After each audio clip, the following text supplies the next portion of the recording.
السلام علیکم دوستو، آج کی کہانی ہے نجران کا بادشاہ اور چار بھائی۔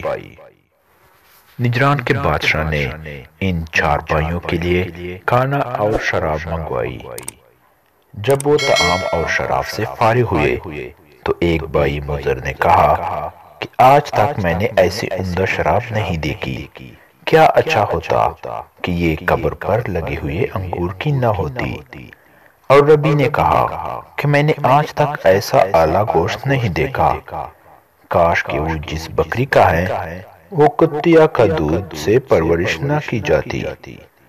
اور ایاد نے کہا کہ میں نے آج تک ایسا صاحب مروت و شرافت نہیں دیکھا، کاش کہ وہ اسی باپ کا بیٹا ہوتا جس کی طرف منسوب کیا جاتا ہے۔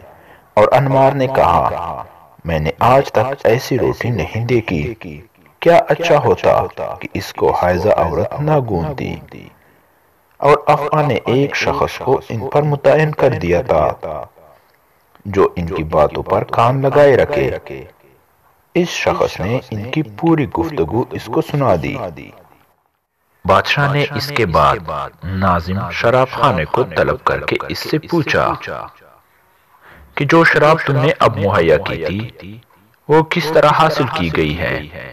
اس نے کہا کہ یہ اسی انگور سے بنائی گئی ہے جو آپ کے والد صاحب کی قبر پر لگا ہوا ہے۔ ہمارے پاس اس وقت اس سے زیادہ نفیس شراب موجود نہ تھی۔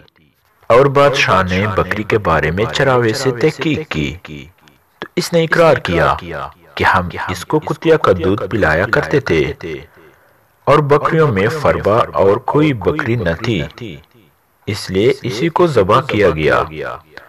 پھر اپنے محل میں جا کر بادشاہ نے اس کنیز سے سوال کیا جس نے آٹا گوندا تھا۔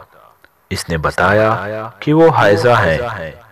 پھر اپنے ماں کے پاس پہنچا اور اپنے باپ کے بارے میں اس سے تفتیش کی تو اس نے بتایا کہ وہ ایسے بادشاہ کے ماتحت تھی جس کی اولاد نہیں ہوتی تھی، اس لیے مجھے اس بات پر بڑی گرانی تھی کہ اس کے بعد حکومت کا سلسلہ منقطع ہو جائے گا، تو میں نے اپنے نفس پر ایک ایسے شخص کو قدرت دے دی جو ہمارے بعد یہاں مہمان ہوا تھا۔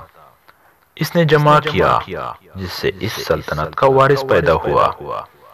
اس تحقیق سے بادشاہ ان کی ذکاوت پر حیران ہو گیا۔ پھر ان کے پیچھے اس شخص کو لگایا جس نے ان کی باتیں سنی تھی اور ان سے جو کچھ انہوں نے کہا تھا اس کی وجہ دریافت کرے۔ چنانچہ اس شخص نے مل کر ان سے گفتگو کی تو مضر نے کہا یہ شراب اس انگور سے بنائی گئی جو قبر پر لگا ہوا ہے۔ مجھے ایسے معلوم ہوئی کہ شراب کا خاصہ ہے کہ جب پی جاتی ہے تو سرور لاتی ہے اور غم زائل ہو جاتا ہے، اور اس کا اثر میں نے اس کے خلاف پایا۔ جب اس کو پیا تو دل پر غم کا غلبہ ہو گیا۔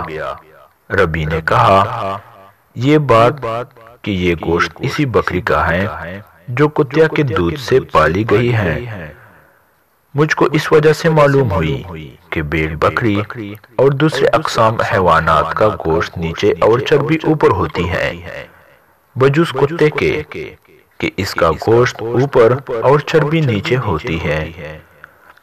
تو میں نے اس سے کتے کی یہ خاصیت دے کر سمجھ لیا کہ یہ ایسی بکری کا گوشت ہے جس کو کتیا نے دودھ پلایا ہوگا، اور اس سے گوشت نے یہ خاصیت حاصل کی۔